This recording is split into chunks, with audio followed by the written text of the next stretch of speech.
Tried to ignore your feelings during a workday? You may say, I am fine, and you shut your laptop down, you push through, but deep down, something feels really off. And no matter how productive you try to be, your brain feels very heavy. That's because emotions are not a background noise, they are signals.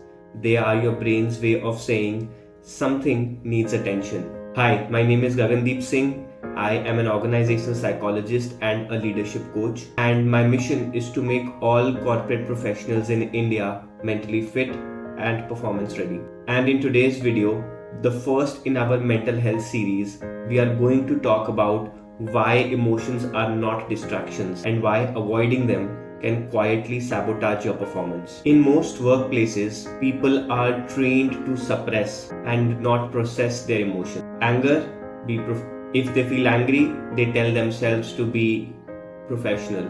If they feel sad, they tell themselves not to be weak. If they feel anxious, they tell themselves just to focus on the deadline. But here's the truth, emotions don't disappear when they are ignored. They wait, and while they wait, they drain your cognitive bandwidth, distort your decision making, and slowly erode your resilience. Think of emotions like your car's dashboard lights. You don't smash the light when the fuel is low. You check the tank. Similarly, if you are snapping at teammates, struggling to focus, or feeling numb even after a big success, that's not a flaw in your personality. That is data.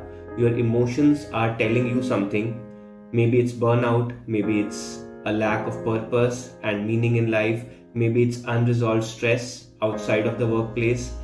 But unless you stop and listen, you will keep treating symptoms, never the root cause. Now, processing your emotions doesn't mean that we become overly emotional at workplace. I never encourage people to be overly emotional and even overly vulnerable at workplace. Processing is not the same as reacting. Processing means taking a pause, naming what you're feeling, asking yourself why you're feeling that, and then choosing a thought out conscious response. That is the right way of processing emotions. And I have seen this transformation firsthand. A senior leader I worked with used to call himself too logical for therapy. But under the surface, he was angry most of the time with his team members, even with his family members, and sometimes even with himself. Only when he started naming that anger and started tracing it back to a deeper pattern did he begin to truly lead with calm and presence. He didn't become soft, of course. He became naturally anchored because he started listening to the data that his brain was giving to him. So here's the loop back. Emotions are not your enemies. They are messengers. They are trying to help you adapt, focus, and connect with yourself and your life outside.